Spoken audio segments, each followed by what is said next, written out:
The ceiling fan whirred lazily above Madame Beatrice Okonkwo's head as she reclined on the velvet sofa in her sitting room, a glass of champagne balanced delicately in her manicured fingers. Through the large windows of her Lekki mansion, the late afternoon sun painted Lagos in hues of amber and gold. Everything in her home spoke of wealth: the Italian marble floors, the crystal chandeliers, the imported furniture that cost more than most people's yearly salary.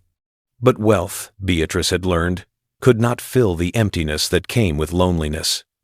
At 47, she was still beautiful.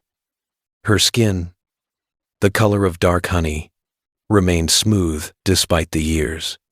Her figure, though fuller than in her youth, carried an elegance that turned heads. Yet when she looked in the mirror, all she saw was a woman whose best years were behind her, a widow whose husband had left her nothing but money and memories of pain. The late Chief Okonkwo had been a tyrant. 25 years of marriage had taught Beatrice what it meant to be invisible in her own home. He'd kept mistresses openly, spending his nights in their beds, while she remained in their matrimonial home, playing the perfect wife for appearances.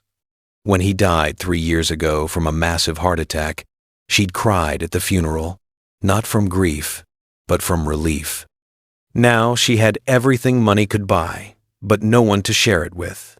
Her only daughter, Grace, was all she had left. Grace, her precious girl, now 23, a final-year student at the University of Lagos studying business administration. She was her mother's pride, her reason for enduring all those years of humiliation. "Mommy!"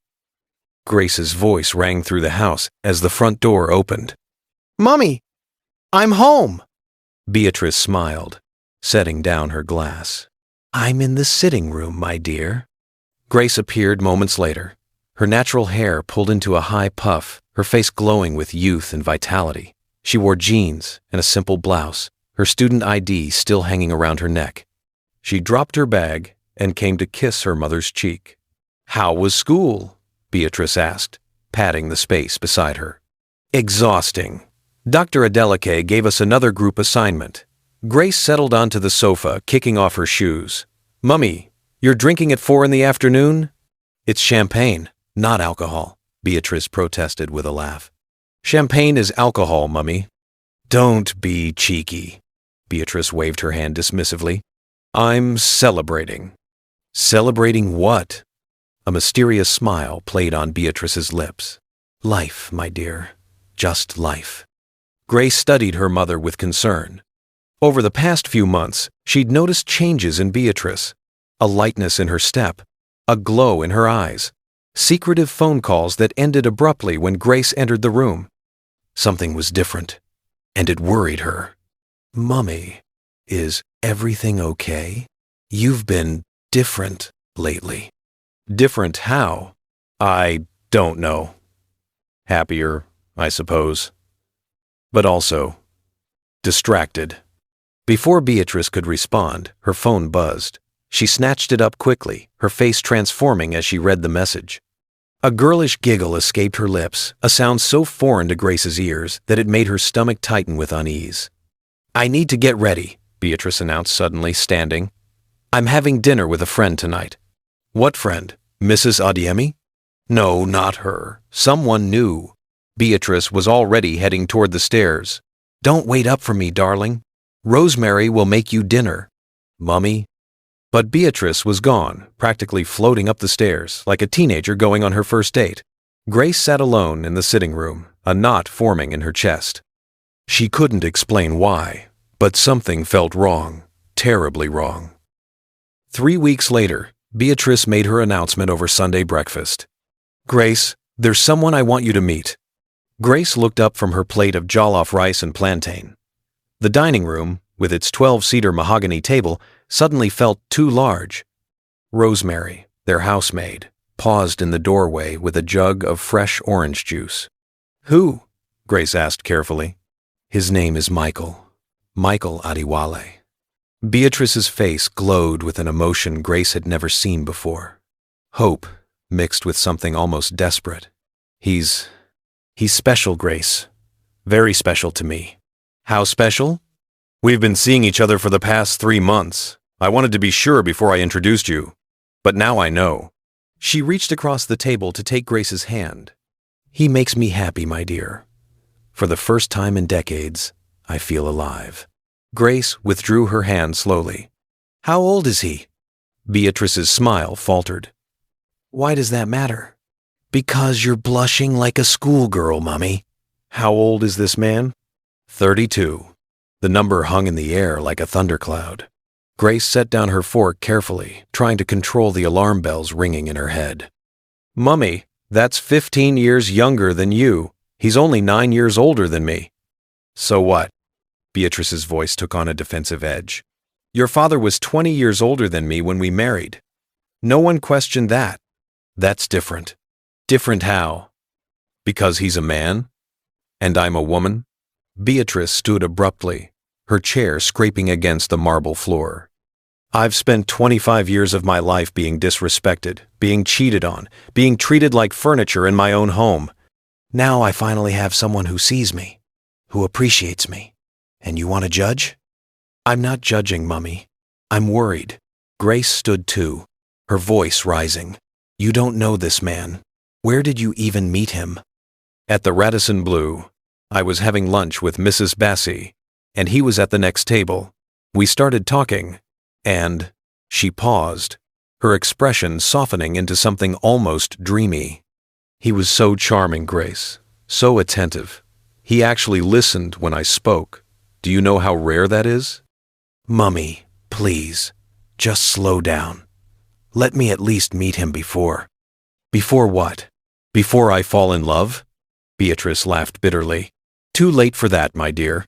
He's moving in next week." The words hit Grace like a physical blow. "Moving in? Into this house?" "It's my house, Grace. I can invite whoever I want. But you barely know him." "I know enough." Beatrice's voice turned cold, a tone she'd inherited from her late husband, the tone that ended arguments. "He's coming for dinner on Friday. I expect you to be pleasant." She swept out of the dining room, leaving Grace standing alone, her breakfast forgotten. Rosemary entered quietly to clear the table, her weathered face creased with concern. "Miss Grace," she said softly in Yoruba, "be careful. I have a bad feeling about this one." Grace looked at the woman who'd been with their family for 15 years.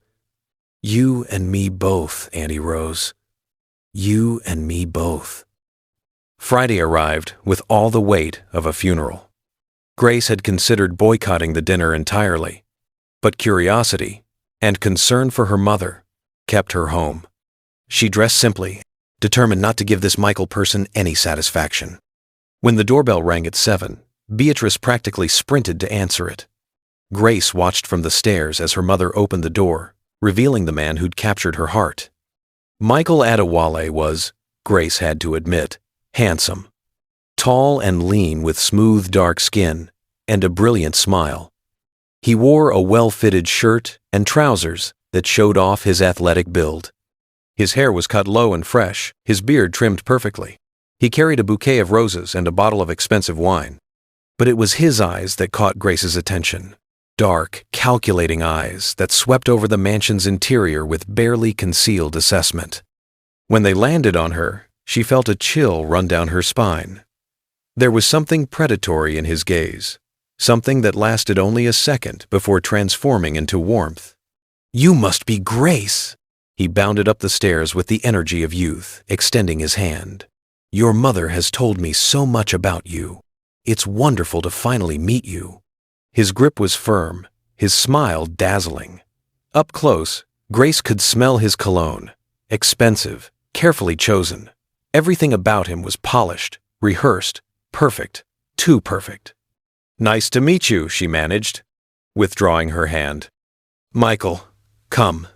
Let me show you the sitting room," Beatrice gushed, taking his arm like a prize she'd won. Dinner was an elaborate affair. Rosemary had outdone herself with pepper soup, jollof rice, fried plantain, grilled fish, and moi. Michael complimented everything effusively, his charm on full display. He asked Grace about her studies, her dreams, her interests. All the right questions. He told stories about his work as a business consultant, though Grace noticed he never quite specified what kind of business. Throughout the meal, Beatrice gazed at him with undisguised adoration. She touched his arm constantly, laughed at every joke, hung on every word. Grace had never seen her mother this way, vulnerable, open, desperate for affection. It was painful to watch. "So, Michael," Grace said during a lull in conversation, "where exactly are you from?" "Ibadan originally, but I've lived all over, Lagos, Abuja, even spent some time in Ghana." "And your family?" Something flickered across his face, annoyance perhaps, or calculation. But it vanished quickly, beneath another smile. "Not close, unfortunately. My parents passed when I was young, no siblings. I've always been a lone wolf."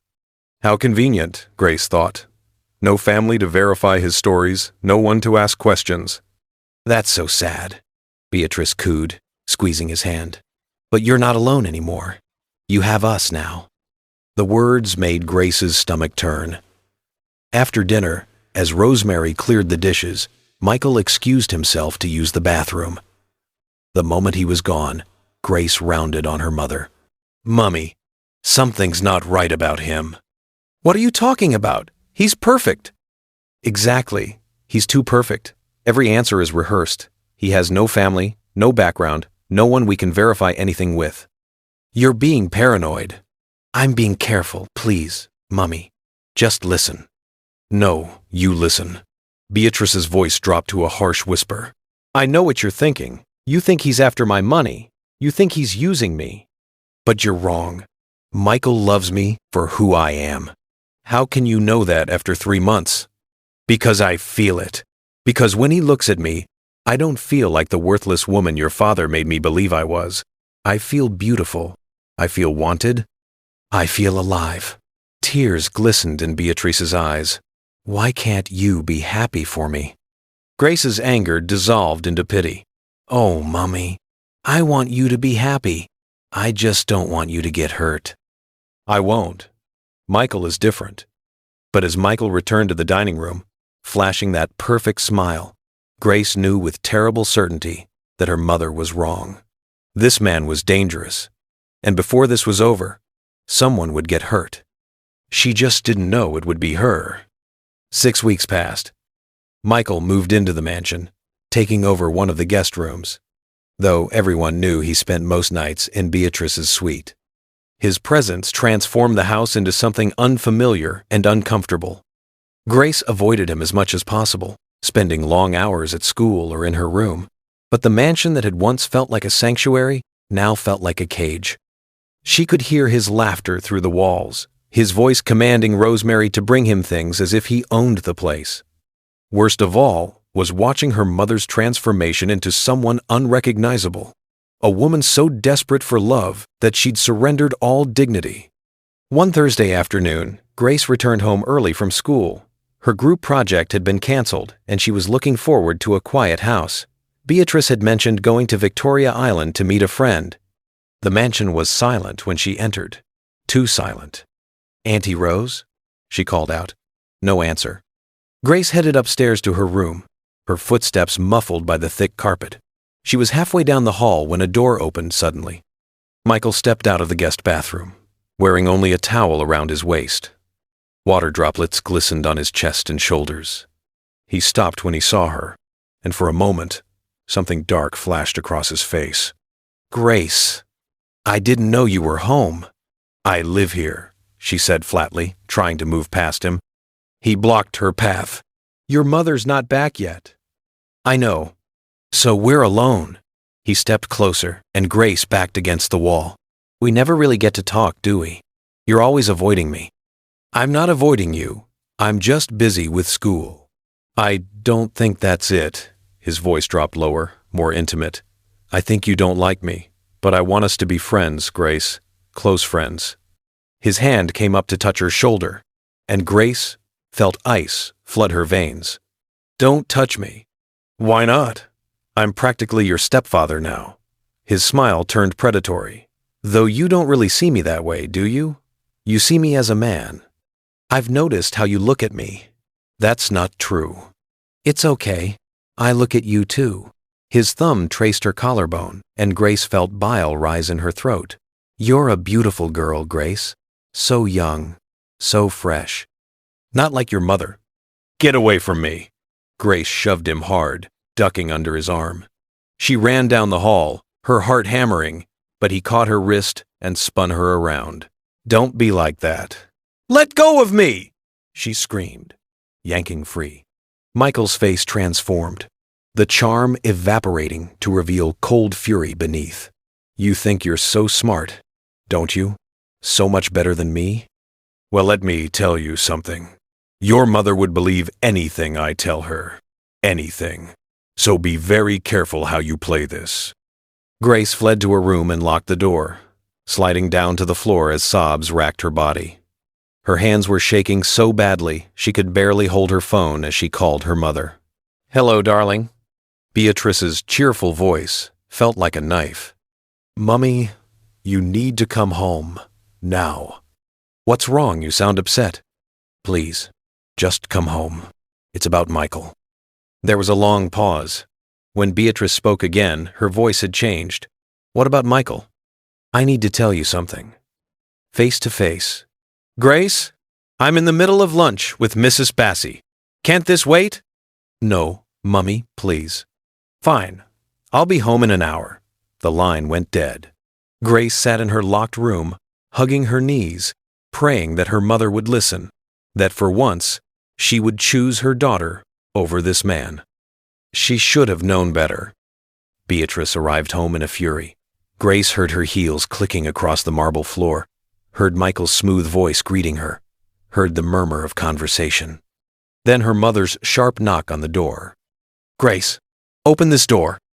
With trembling hands, Grace unlocked it. Beatrice stood there, Michael beside her, his face a mask of hurt concern. The sight of them together, united against her, made Grace's stomach drop. Now, Beatrice said coldly, tell me what this is about. Grace looked at Michael, at his warning expression. She looked at her mother, at the anger already hardening her features. And she knew how this would end, but she had to try. Mummy, Michael tried to touch me, inappropriately. He cornered me in the hallway, and that's a lie. Michael's voice cracked with emotion. Mrs. Beatrice, I swear on my life, nothing like that happened.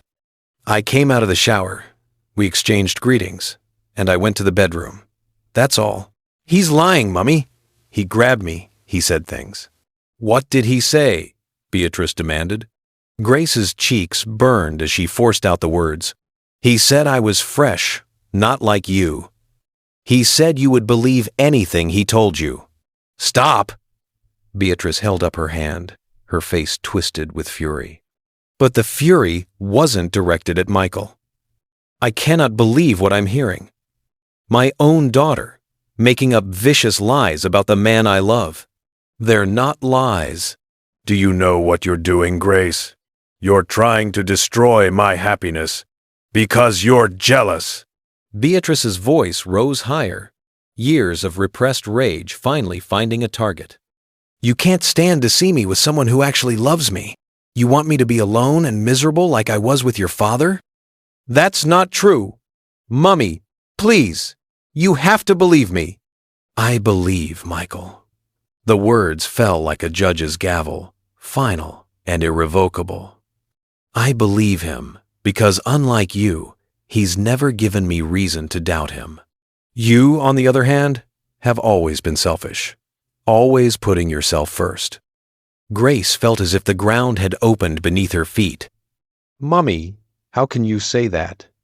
I'm your daughter, a daughter who can't be happy for her own mother. Tears streamed down Beatrice's face now, but they were tears of rage, not sympathy.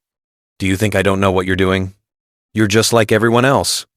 You see a younger man with an older woman, and you assume he's a user, a gold digger. But you're wrong. Michael loves me. Mrs. Beatrice, please don't cry. Michael put his arm around her shoulders, his expression gentle. When he looked at Grace, triumph glittered in his eyes. "I understand Grace is protective of you. Maybe I came on too strong, tried too hard to be friends. I'm sorry if I made her uncomfortable. But I would never, ever do what she's accusing me of." "You see?" Beatrice turned to Grace. "He's trying to make peace, and you're still standing there with your lies." "They're not lies. Mummy, please." Grace was crying now too, desperate. "I'm your daughter. Your only child. Why would I lie about something like this?" "I don't know. Maybe you need professional help. Maybe all those years with your father affected you more than I thought." Beatrice's voice turned cold as ice. "But I'm done. I'm done choosing between you and Michael when the choice is so clear." "What does that mean?" "It means you have 1 week to find somewhere else to live." The words didn't make sense at first. Grace stared at her mother, waiting for the punchline, for the moment when Beatrice would laugh and say she was joking. But that moment never came. You're throwing me out?" "I'm giving you space to grow up. Maybe living on your own will teach you to appreciate what you have." Beatrice turned away, unable to meet her daughter's eyes. 1 week, Grace. That's all." Grace watched her mother walk away, Michael's arms still around her, whispering comfort into her ear. The man looked back once, and his smile said everything. "I won." That night, Grace packed a single suitcase with her clothes and important documents. She couldn't breathe in that house another moment. She called her friend Jennifer, who'd always told her she could crash at her apartment if needed. As she rolled her suitcase down the stairs, Rosemary appeared from the kitchen, tears running down her weathered cheeks. "Miss Grace, I'm so sorry. I heard everything. I wanted to tell your mother what I saw, but—" "What you saw?" Grace stopped. "You saw what happened?" "I was coming up with clean towels. I saw him touch you. I saw you run." Rosemary wrung her hands. "But when I tried to tell Madam, that man, he stopped me. He said if I spoke, he'd make sure I lost my job. My children. I can't lose this job." Grace pulled the older woman into a hug. "I understand, Auntie Rose. I don't blame you." "God will judge him," Rosemary whispered. "Men like that, they never win in the end." Grace wanted to believe her. But as she walked out of the mansion into the humid Lagos night, leaving behind everything she'd ever known, she felt like the one being judged and found guilty. The next 3 months were the darkest of Grace's life. Jennifer's apartment in Surulere was cramped, a 1-bedroom flat that Jennifer shared with her younger sister. They welcomed Grace with open arms, but 3 girls in one small space created inevitable tension. Grace slept on the couch, her suitcase a permanent fixture in the corner. She felt like a burden, a charity case. Money became a crushing worry. The allowance Beatrice had always given her had stopped. Her father's trust fund wouldn't be accessible until she graduated. Jennifer helped where she could, but she was a student too, working part-time at a call center to pay her own bills. Grace picked up weekend shifts at a supermarket, standing on her feet for 8 hours, scanning groceries. The work was mind-numbing, but the distraction was welcome. Anything to avoid thinking about her mother, about Michael's triumphant smile, about the home she'd lost. School became harder. She couldn't concentrate in lectures, couldn't muster the energy for group projects. Her grades, once excellent, began to slip. Professors who'd praised her work now gave her concerned looks and warnings about academic probation.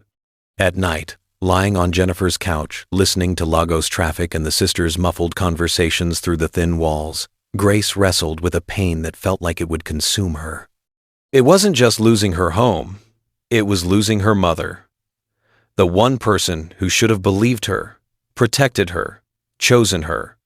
She'd tried calling Beatrice a dozen times in the first week. Every call went to voicemail. She'd sent text messages, apologies, pleas, desperate attempts to explain. None were answered. It was as if Grace had simply ceased to exist. "You need to let it go," Jennifer said one night, sitting beside Grace on the couch. "I know it hurts, but holding on to this is killing you." "She's my mother," Grace whispered. "How do I let go of my mother?" "Maybe you don't. Maybe you just survive until she comes to her senses. What if she never does? Jennifer had no answer for that. Meanwhile, in the Leckie mansion, Beatrice was living what she believed was a dream. Michael had fully moved into her bedroom, and his presence filled every corner of her life. He woke her with kisses, called her his queen, made her laugh in ways she hadn't laughed in years. He took her to expensive restaurants, accompanied her to social events, made love to her with a passion that made her feel young again. When her friends whispered about the age difference, she didn't care. When Mrs. Adeyemi gently suggested she was moving too fast, Beatrice cut her off. When her lawyer advised caution before adding Michael to any bank accounts, she changed lawyers. She'd chosen love over caution, heart over head, and she was determined to prove everyone wrong, especially Grace. The thought of her daughter still brought a pang of guilt, but Beatrice pushed it down, buried it beneath layers of justification. Grace had lied. Grace had tried to sabotage her happiness. Grace needed to learn that actions had consequences. Besides, she had Michael now. Michael who never criticized, never complained, never made her feel inadequate. Michael who looked at her like she was the most beautiful woman in the world. The first crack in her illusion appeared 3 months after Grace left. "Baby," Michael said one evening, his expression serious. "I need to ask you something." They were in bed, the air conditioning humming softly. Beatrice sat up, concerned. "What is it, love?" "My sister. She's in trouble. Her boyfriend kicked her out, and she's pregnant. She has nowhere to go." He took Beatrice's hand, his eyes pleading. "I know I'm already living in your generosity, but could she stay here, just until she gets on her feet?" Beatrice's first instinct was to refuse. The last thing she needed was another person in the house, especially a pregnant woman with drama. But Michael's hand was warm in hers, his gaze so earnest. "Your sister?" she asked. "You never mentioned having a sister." "We're not close, different mothers. But she's family, and she's desperate." His thumb stroked her palm. "Please, baby." "I wouldn't ask if it wasn't important." And so, because she loved him, because she wanted to be the generous woman he believed her to be, Beatrice agreed. Chioma arrived 2 days later. She was young, couldn't have been more than 25, with a pretty face and a swollen belly that strained against her dress. She carried a single bag and wore an expression of practiced gratitude. "Thank you so much, Ma," she said, her voice soft and respectful. "God bless you for your kindness. I don't know what we would have done." "It's fine," Beatrice said, though something about the girl made her uncomfortable. "Michael says you're his sister?" "Yes, Ma. Half-sister. Same father." "And the baby's father?" Chioma's face crumpled convincingly. "He didn't want it, told me to get rid of it, but I couldn't, so he threw me out." Beatrice felt a reluctant sympathy. "How far along are you?" "6 months, Ma." "Well, you can stay in the guest room, but I expect you to be respectful and keep to yourself." "Yes, Ma." "Thank you, Ma." Michael was effusive in his gratitude that night. He made love to Beatrice with extra tenderness, whispered that she was an angel, promised he'd make it up to her. But as the days passed, Beatrice began to notice things. Chioma was always around Michael. They spoke in low voices that stopped when she entered rooms. Sometimes she heard them laughing together, sharing jokes she wasn't part of. And while Chioma called him brother, there was something in the way she looked at him, something too familiar, too intimate. Beatrice told herself she was being paranoid. Jealousy was an ugly emotion, and she'd promised herself she wouldn't be that kind of woman. So she pushed down her suspicions and focused on work, on her businesses, on planning the future she and Michael would share. She didn't see the trap closing around her until it was too late. It was Rosemary who finally exposed the truth. The maid had been watching, waiting, growing increasingly distressed by what she saw. She'd held her tongue out of fear for 3 months, but her conscience wouldn't let her stay silent any longer. One Tuesday afternoon, while Beatrice was at her office, and Michael claimed to be meeting a client, Rosemary came upstairs to change the linens in the guest room. She knocked first, heard no answer, and carefully pushed the door open with her arms full of fresh sheets. The sight that greeted her made her freeze in shock. Michael and Chioma were tangled together on the bed, naked and clearly in the middle of intimacy. Rosemary's heart pounded as she quickly set down the sheets as quietly as possible. Her hands trembled as she pulled out her old second-hand phone from her apron pocket. She had to get proof. Madame Beatrice would never believe her words alone. Holding her breath, Rosemary positioned the phone and snapped several photos, the soft click of the camera barely audible over the sounds from the bed. She captured clear images of Michael and Chioma together, their faces visible, the intimate nature of their position undeniable. Quickly slipping the phone back into her pocket, she grabbed the sheets and turned to leave. But in her haste, she knocked against the doorframe. They froze when they saw her, three faces, locked in mutual horror. For one long moment, nobody moved. Then Michael lunged from the bed, his face transformed by rage. "Get out! Get out now!" But Rosemary was already running, her heart hammering, the phone heavy with evidence in her pocket. She flew down the stairs, her mind racing. She had to tell Madame Beatrice. She had to. And now she had proof. She called Beatrice's mobile with shaking hands. It went to voicemail. She tried again. Again. Finally, on the fourth attempt, Beatrice answered. "What is it, Rosemary? I'm in a meeting." "Madam, please, you must come home. Now. It's urgent." "Can't it wait?" "No, Ma. Please. It's about Mr. Michael and that girl. I have something to show you. Something important." Something in Rosemary's voice must have penetrated. Beatrice made an excuse to her business partners and drove home in record time, her mind spinning with possibilities. Had there been an accident? A fight? She arrived to find Rosemary waiting by the door, wringing her hands. The maid's eyes were red from crying. "Tell me," Beatrice commanded. "Madam, I saw them, Mr. Michael and that Chioma girl, in the bed, together." The words tumbled out in a rush of Yoruba and English. "She's not his sister, Ma." "She's his woman. I saw them with my own eyes." The floor seemed to tilt. Beatrice gripped the doorframe for support. "You're lying." "I swear on my children's lives, Ma. I saw them." Rosemary's hands shook as she pulled out her phone. "And I have proof. I took pictures, Ma."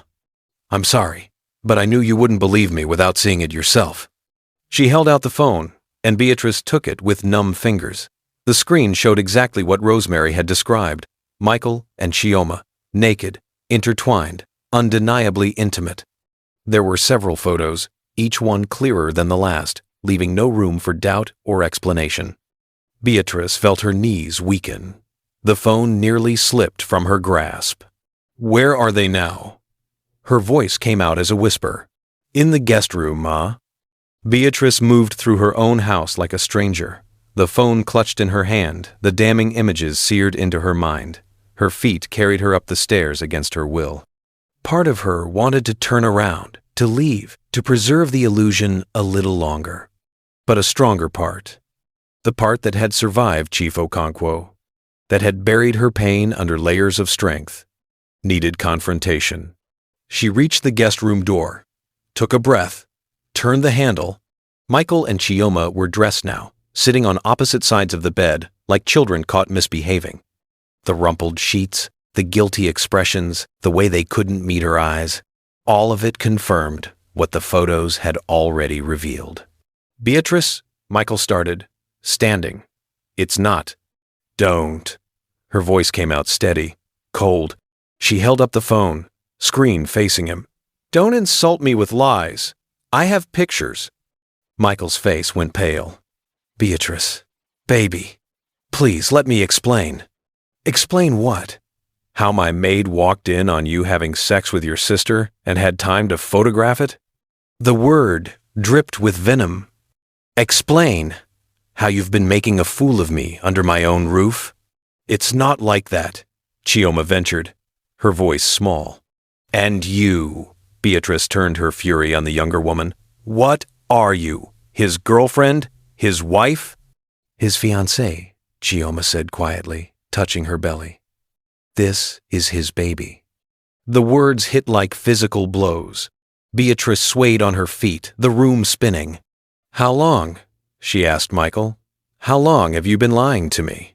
He didn't answer, his perfect mask finally crumbling to reveal the calculating man beneath.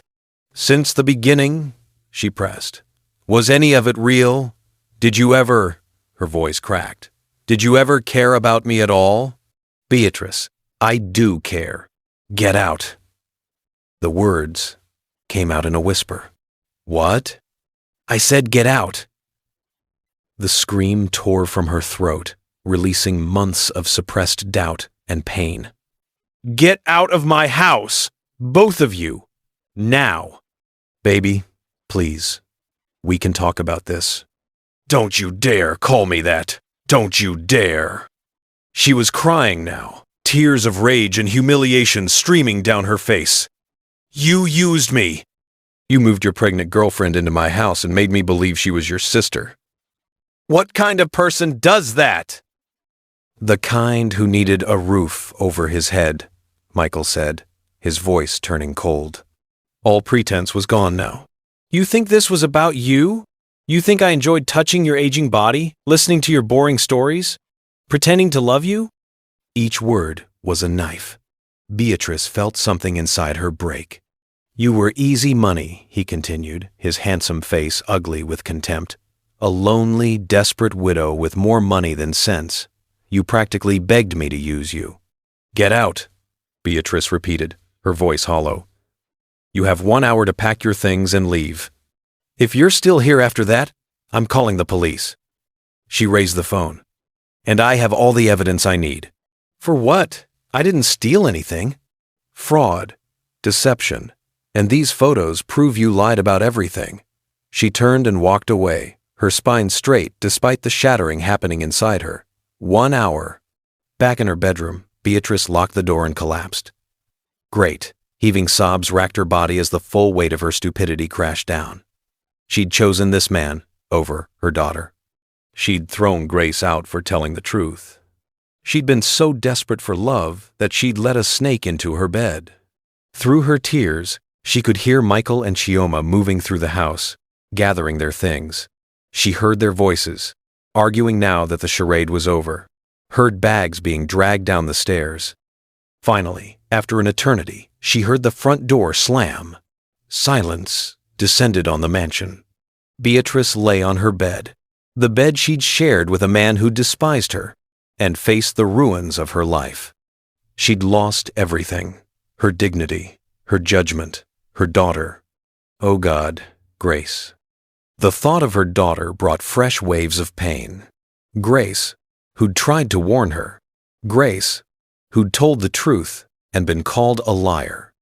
Grace, whom she'd thrown out to protect a man who'd been laughing at her the entire time. What had she done? For 3 days, Beatrice didn't leave her bedroom. Rosemary brought food that went untouched.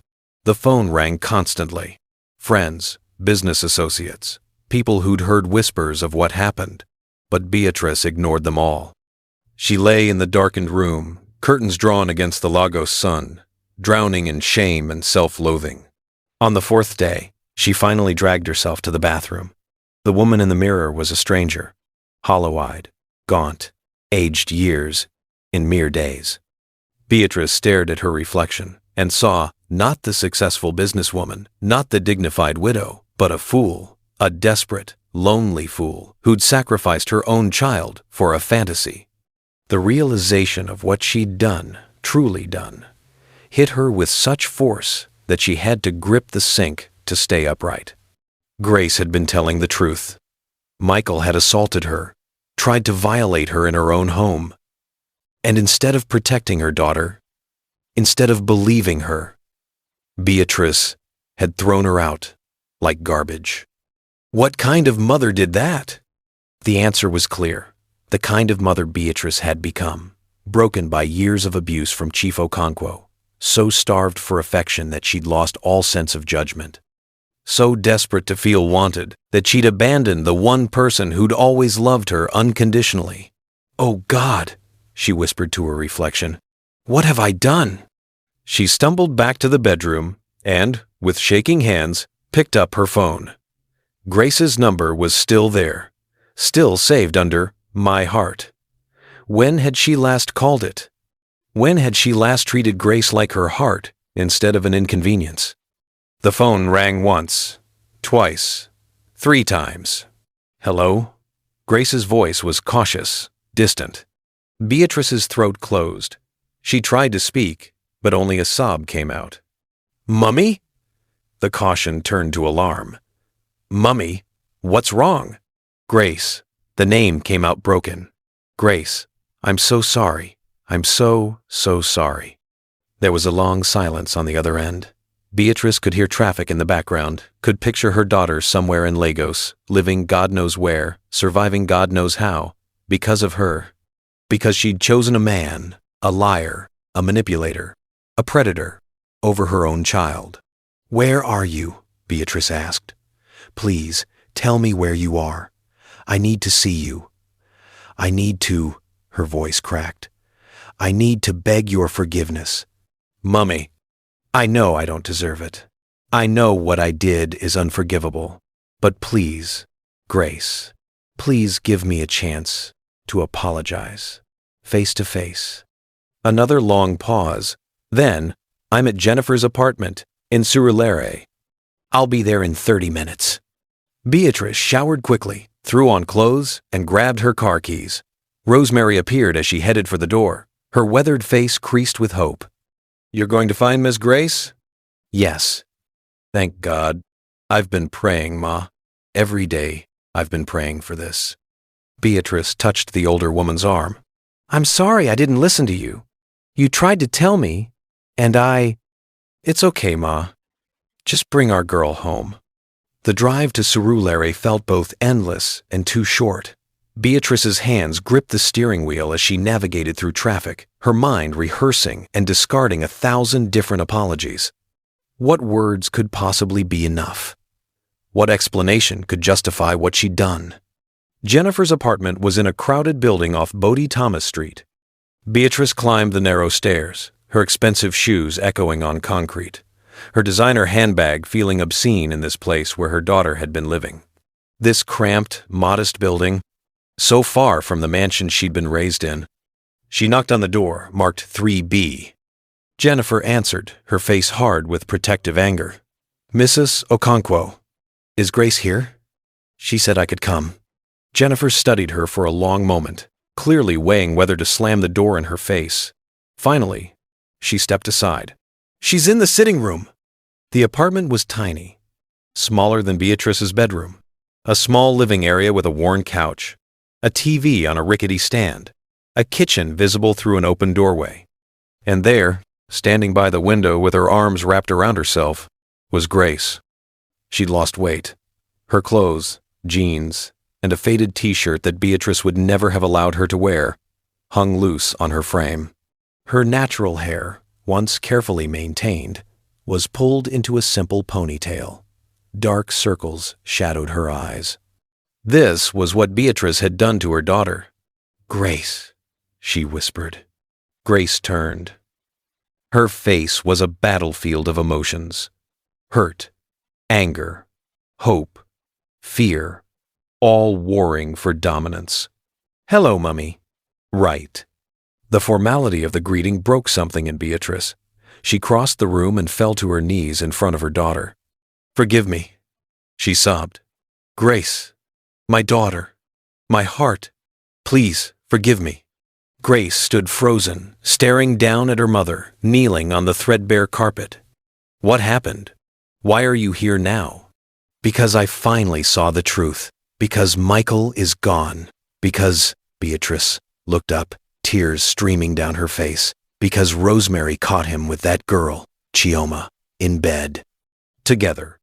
She watched the emotions flicker across Grace's face. Not satisfaction. Her daughter was too good for that. Just sadness. Deep, bone-tired sadness. She wasn't his sister, was she? Beatrice continued. She was his girlfriend, his pregnant girlfriend. And I brought her into our home because he asked me to. I'm such a fool, Grace. Such a stupid, desperate fool. You're not a fool, Grace said quietly. Yes, I am. I chose him over you. My own daughter. You told me the truth, and I called you a liar. You needed me, and I threw you out. The words poured out between sobs. I failed you in every way a mother can fail her child. Grace sank onto the couch, as if her legs could no longer hold her. Why didn't you believe me? Because I wanted him to be real so badly that I couldn't see what was right in front of me. Beatrice remained on her knees, unable to meet her daughter's eyes. After your father died, I thought I was free, but I realized I was just empty. All those years of being told I was worthless, being cheated on, being treated like property, it destroyed something in me. And when Michael came along and made me feel beautiful, to feel wanted. You thought he was your second chance, Grace finished softly. Yes, and I was so terrified of losing that feeling that I refused to see who he really was, even when you warned me, even when everyone warned me. Beatrice finally looked up. I was so desperate to be loved that I forgot I already was, by you. Grace's eyes filled with tears. Do you know what these past 3 months have been like? Living on Jennifer's couch? Working at a supermarket? Watching my grades fall apart? That was hard. But you want to know what the hardest part was? Tell me. Believing that my own mother thought I would lie about being assaulted. Believing that I meant so little to you that you could just discard me. The tears spilled over. I've spent my whole life trying to be perfect for you, Mummy. Perfect grades, perfect behavior, never complaining, even when Daddy was cruel. And in one day, you decided I was worth nothing. The words were knives, each one deserved. Beatrice absorbed them, let them cut deep. You're worth everything, she said. You're worth more than a mansion, more than money, more than any man could ever be. You're my daughter, my only child, the best thing I ever did in my miserable life. And I nearly destroyed you because I'm broken. We're all broken, Mummy. Grace wiped her eyes. Daddy broke you. Michael broke you more. But that doesn't mean you get to break me too. I know. I know. Beatrice's voice dropped to a whisper. I can't undo what I did. I can't give you back those 3 months. But if you'll let me, if you can find it in your heart to forgive me, I'll spend the rest of my life making it up to you. How? How do we come back from this? I don't know. Therapy, maybe. Time. A lot of time. Beatrice reached out hesitantly, and when Grace didn't pull away, took her daughter's hand. But we start by me saying what I should have said 3 months ago. I believe you. You told me the truth, and I'm sorry, so desperately sorry, that I didn't listen. Grace looked down at their joined hands, her mother's perfectly manicured, her own chipped and rough from work. He really tried to force himself on me, you know, in that hallway. If I hadn't fought him off. Don't. Beatrice pulled Grace into her arms, holding her tight. Don't finish that statement. The fact that I let him stay in that house after what he tried to do, the fact that I made you leave instead, her voice broke. I will carry that shame for the rest of my life. They held each other and cried. For lost time. For trust broken. For the innocence they'd both lost in different ways. Jennifer watched from the kitchen doorway, silent tears running down her own face. Finally, Grace pulled back. I can't just forget what happened, Mummy. I'm not asking you to. And I can't promise I'll be able to forgive you right away. This hurt, it goes so deep. I understand. But I'm willing to try, because despite everything, you're still my mother, and I still love you. The words were a lifeline Beatrice didn't deserve, but grabbed onto with both hands. Thank you, she whispered. Thank you for being a better person than I am. I learned from your mistakes, Grace said with a sad smile. That's what daughters do. Grace didn't move back to the mansion immediately. She needed space, needed to establish that things would be different this time. Beatrice respected that, though it killed her to return to that empty house night after night. But she showed up. Every day she showed up. She paid off Jennifer's rent for 6 months as a thank you for taking Grace in. She made sure Grace's tuition was covered and her allowance restored. But more than money, she gave time, something she'd never prioritized before. They met for lunch twice a week, just mother and daughter, talking about everything and nothing. At first, the conversations were stilted, filled with careful politeness. But gradually, painfully, something like their old relationship began to emerge. Beatrice started therapy, something Chief Okonkwo had always forbidden as a sign of weakness. Her therapist, Dr. Adebayo, helped her understand how decades of abuse had warped her sense of worth, how she'd transferred her need for validation onto Michael, how her desperation had made her vulnerable to manipulation. You were a perfect target, Dr. Adebayo explained during one session. Wealthy, lonely, traumatized. Men like Michael Adewale can spot women like you from miles away. Does that make it better or worse? Beatrice asked bitterly. Neither. It just makes it understandable. You're not stupid, Mrs. Okonkwo. You're wounded, and wounded people make wounded choices. The insight helped, but it didn't erase the guilt. Nothing could do that. Grace, for her part, was working through her own pain with a counselor at the university. She'd nearly dropped out after the semester ended, her grades in shambles, her motivation destroyed. But with her mother's support and her own stubborn determination, she'd decided to push through. She'd have to repeat some courses, graduate later than planned, but she'd finish. I refuse to let him take my education from me, she told Beatrice over lunch one day. He took enough already. You're so strong, Beatrice said, her voice thick with pride and regret. Stronger than I ever was. I had to be. You taught me that, even if you didn't mean to. It was 3 months after their reconciliation that Grace finally agreed to return home. Not permanently at first, just for a weekend, just to see if she could bear being in that house again. Beatrice had prepared everything. She'd had the guest room where Michael and Chioma had stayed completely redecorated. New furniture, new paint, all traces of them erased. She'd fired the security guard who'd let Michael sweet-talk his way past protocols. She'd even considered selling the mansion and moving somewhere new, somewhere without ghosts. But Grace stopped her. We can't run from everything that hurts us, Mummy. We have to learn to live with it. The weekend went better than expected. Grace slept in her old room, woke to Rosemary's cooking, sat in the garden where she'd played as a child. The house was still haunted, but maybe, with time, they could exorcise those ghosts together. I think I could move back, Grace said on Sunday evening. If you want me to. Want you to? Beatrice's eyes filled with tears. Grace, there's nothing I want more in this world. Then I'll come home, but on one condition.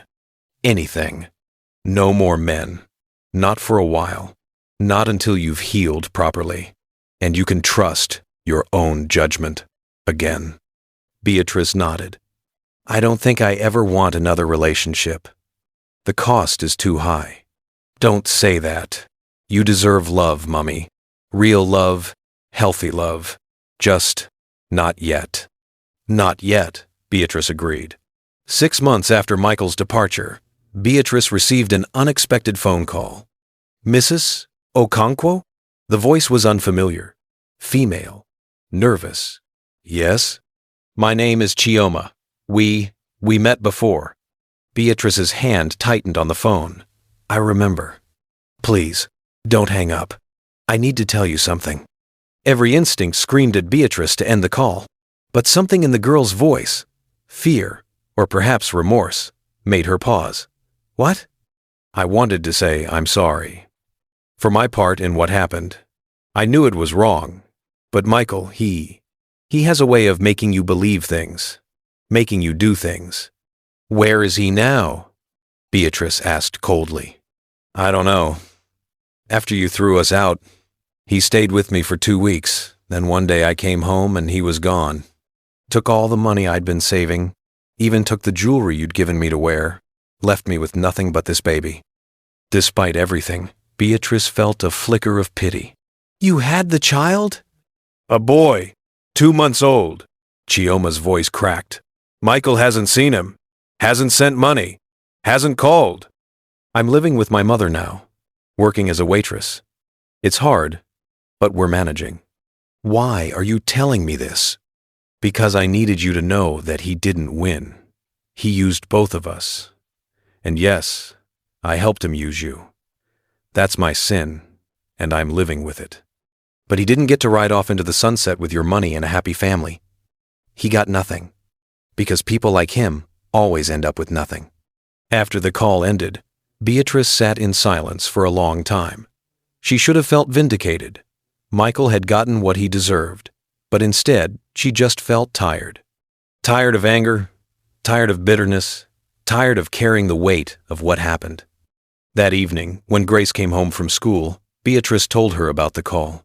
How do you feel? Grace asked. Empty. No, not empty. Just done. I'm done letting him occupy space in my head. He took enough from both of us. I won't give him another moment. Grace smiled. A real smile. The first Beatrice had seen in too long.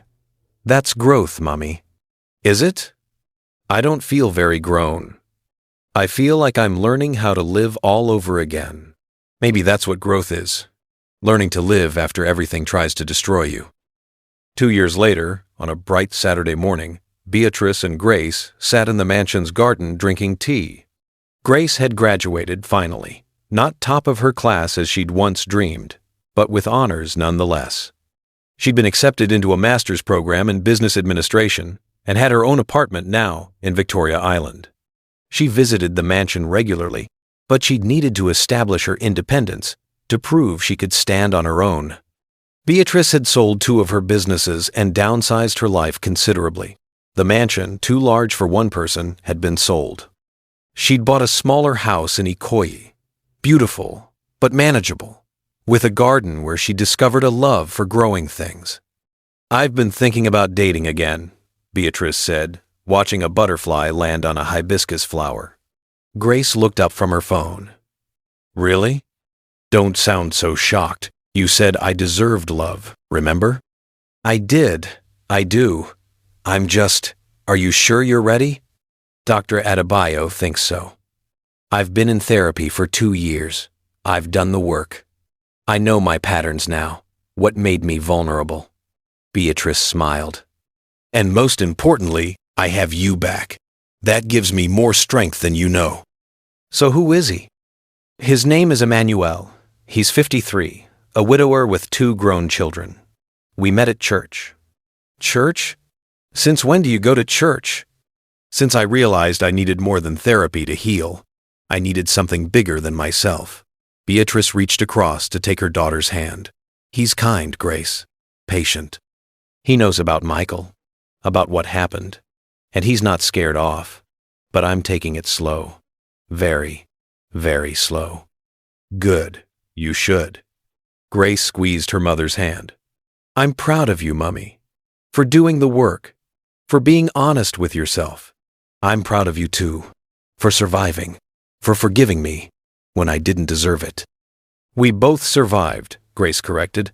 That's what matters. They sat in comfortable silence, mother and daughter, 2 women who'd been broken and were slowly, carefully piecing themselves back together. The scars would always remain. Grace still struggled with trust, still had nightmares sometimes about that afternoon in the hallway. Beatrice still woke with crushing guilt about the daughter she'd failed.